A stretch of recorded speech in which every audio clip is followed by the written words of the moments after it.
එන්නම ඔබගේ වරමේ තිබෙන්නා වූ බලය, ශක්තිය හීන වෙමින් පවතිනවා, දුර්වල වෙමින් පවතිනවා. වරමාලාව හිර වෙනවා වගේ ඔබට දැනෙනවාද? එපමණක් නෙමෙයි, කැඹුරුම් මාලාවේ හිර දෝෂත් ඔබට දැන් එන්නම දැනෙනවා වෙන්නට පුළුවන්. ශාස්ත්‍ර මාලාව, පේන මාලාව නිසියාකාරයෙන් නොකියවෙන්න, නොපෙනෙන්න වැඩ කටයුතු යෙදිලාද තියෙන්නේ. නේත්‍රා මාලාවත් හිර වෙලා හරියාකාරයෙන් නේත්‍රා ක්‍රියාත්මක වෙන්නෙත් නැතිද? සමහර විට පවුලේ සමගිය, ධනය මේ දේවල් සම්බන්ධයෙන්ොත් විවිධ ගැටලු පැන නගිනවා වෙන්නට පුළුවන්. ඉතින් ඒකට හේතුව මොකක්ද කියන එක මෙතනින් අපි කතා කරන්න බලාපොරොත්තු වෙනවා. කොපමණ දේශිකා කැපුවත්, කොපමණ අහු කැපුවත්, කොපමණ පුහුල් කැපුවත් සමහර විට ප්‍රතිඵලදායක නොවෙන්න පුළුවන්. විනයක් තිබෙනවා, හිරියක් තිබෙනවා කියලා කොපමණ ඒ දේවල් කපලා ඡේදනය කරලා ඉවත් කරන්න උත්සාහ කරත් ඔබට ප්‍රතිඵලයක් නැති වෙන්න පුළුවන්. ඉතින් මේ සියලුම කාරණා සම්බන්ධයෙන් මේ වීඩියෝ තුලින් මම කතා කරන්න බලාපොරොත්තු වෙනවා. විශේෂයෙන්ම නුවණින්, මනසින් හොඳින් විමසමින්, ඊටාම සංයමයෙන් යුතුව මේ වීඩියෝව නරඹන්න, මේ වීඩියෝවේ කියන කාරණා පිළිබඳව අවධානය යොමු කරන්න. එසේ සිදු කිරීමෙන් ඔබට අනිවාර්යයෙන්ම ප්‍රතිඵලයක් ලැබෙනවා නිසකයි. මේ වෙනකොට ඔබ සෑහෙන දෙහි කපලා, සෑහෙන පොහොල් කපලා, සෑහෙන අහු කපලා ඔබගේ වරමේ තියෙන හිරය හෝ දෝෂය ඉවත් කර ගන්නට උත්සාහ කරන්න ඇති. නොයෙක් පළාත් වලින්, නොයෙක් දිශා වලින් විවිධ විදිහේ ඇදුරන්, විවිධ විදිහේ කට්ටඩියෙන්, විවිධ විදිහේ වරම් දරුවනුත් ගෙන්වාගෙන මේ කටයුතු කරා වුණාට ඔබට ප්‍රතිඵලයක් නැතුව ඇති. ඒකට හේතුව මෙන්න මේකයි. ඔබට දෝෂයක් පවතිනවා නම් පමණයි ඔබේ දෝෂය ඉවත් වන්නේ. ඔබට හිරයක් පවතිනවා නම් පමණයි ඔබගේ හිරය ඉවත් වන්නේ. මතක තබා ගන්න, ඔබට යම්කිසි දෝෂයක් හෝ හිරයක් නොමැතිව දෝෂ හෝ හිර ඉවත් කර පමණින් ඔබගේ වරම සුද්ධ වෙන්නේ නැහැ. ඔබගේ වරමේ තිබෙනා වූ ගැටලු නිරවුල් වෙලා निराකරණය වෙන්නේ නැහැ. එහෙනම් මේ ගැටලුවට විසඳුම හොයාගන්න ආපස්සට හැරිලා බලන්න ඕනේ.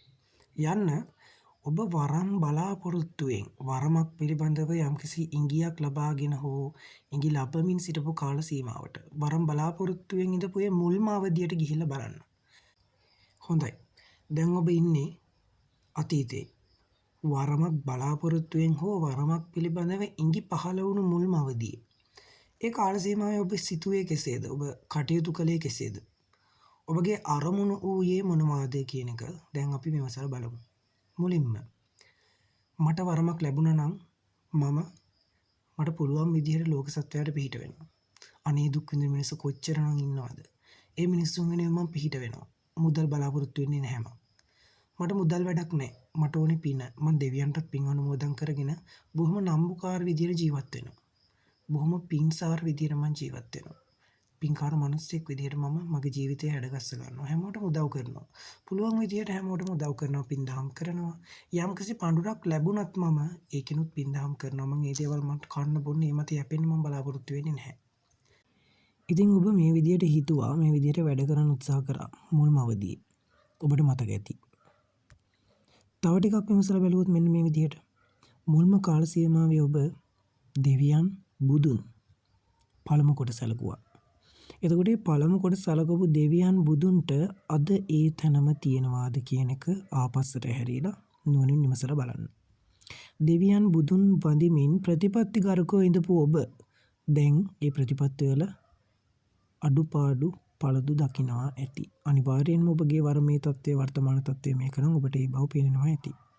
ඉතින් එපමණක් නෙමෙයි, පින්දහම් කරපු, බණ භාවනා කරපු, ජයශ්‍රී මහ බෝධියේ රුවන්වැලි මහසෑය වන්දනාමාන කරගත්ත, ඉස්සර තුර කතර ගෙවාගෙන සියලු වැඩ අතහැරලා ඒ ගිහිල්ලා මූලස්ථානවල වන්දනා කරපු ඒ ඔබ දැන් කෙතරම් වෙනස් වෙලාද කියලා පොඩ්ඩක් ආපස්සට හැරිලා බලන්න. වරදැත්තේ දෙවියන් තුලද? එසේත් නැමෙතිනම් වරදැත්තේ වරම තුලද? වරම අවසරය තුලද? එසේත් නැත්නම් වරදැත්තේ තමන් තුලම තමන්ගේ ක්‍රියාකලාපය සහ සිතන ආකාරය තුලමද කියන එක දැන් ඔබට ටිකින් ටික වැටහෙනවා ඇති. ඔබ මුල් කාල සීමාවේදී රැකපු ප්‍රතිපත්ති, ඔබ මුල් කාල සීමාවේදී කරපු නොයෙක් වූ කැපකිරීම් දෙවියන් දැකලා දෙවියන් සතුටු වෙලා ඔබට ওই වරම් මාලාව ලැබුණා. නමුත් මේ වෙද්දි දෙවියන් වරම් ශක්තියින් මේ විශ්වය ඔබ තුල ඒ ගුණධර්ම දකින්නේ නැහැ. ඔබෙන් බලාපොරොත්තු වෙච්ච ඒ සත්පුරුෂ ගුණධර්ම පිරිහෙමින් පවතිනවා.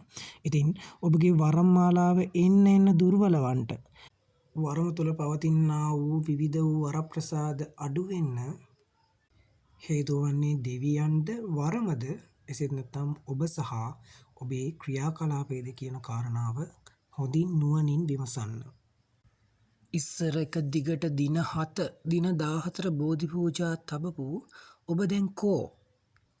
ඉස්සර දහසක් වැඩ අතෑරලා ජයශ්‍රී මහා බෝධීන් වහන්සේ රුවන්වැලි මහා සෑරජාණන් වහන්සේ වන්දනාමාන කරගන්න දඟලපු ඔබේ ඔය හිත කෝ? ඉස්සර කහදියර ඉසිමින් කහදියර නාමින් පිරිසිදු වුණ ඔබ දැන් කෝ? කොතරම් වෙහෙස වුණත් කොතරම් අමාරු වුණත් මස් මාංශ වලින් ඈත් වෙලා පිරිසිදුව ඉන්න උත්සාහ කරපු ඔබ දැන් කෝ කියන කාරණාව ඔබ ඔබෙන් විමසලා බලන්න. එතකොට ඔබේ මේ ගැටලුවට ප්‍රශ්නයට නිවැරදි විසඳුම ඔබටම පැහැදිලි කරගන්නට පුළුවන්.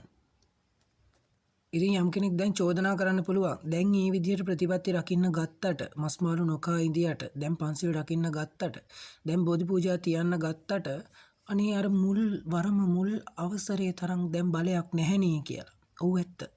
විශ්වය මූනිච්චාවට කරන දේවල් සත පහකටවත් ගණන් ගන්නේ නැහැ. මේ දෙවියන් ඔබ මූනිච්චාවට කරන දේවල් සත පහකටවත් ගණන් ගන්නේ නැහැ.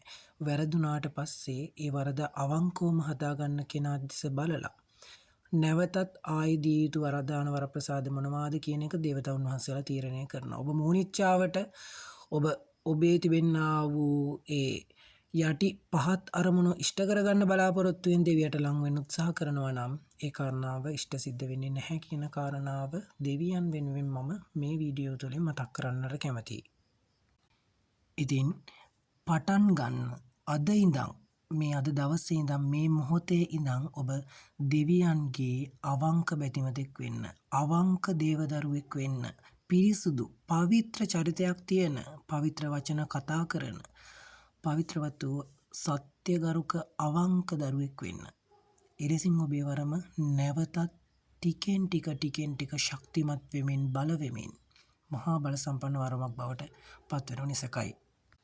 ඉතින් මේ වටිනා දේව පණිවිඩය ඔබ වෙතට ගෙන දේවගති මා ක්‍රමිත් අතුකෝරල ඉදිරියටත් දෙවියන්ගේ පණිවිඩය ඔබට ලැබෙන්න සලස්වන්න සබස්ක්‍රයිබ් කර තබා ගන්න මෙම channelය. සියලු සත්පුරුෂ දේවදරුවන්ගේ වරම්මාලාවන් ශක්තිමත් වේවා, සාර්ථක වේවා, සෞභාග්‍ය උදා වේවා. ඔබ සියලුම දෙනාට දෙවි පිහිටයි. තෙරුවන් සරණයි.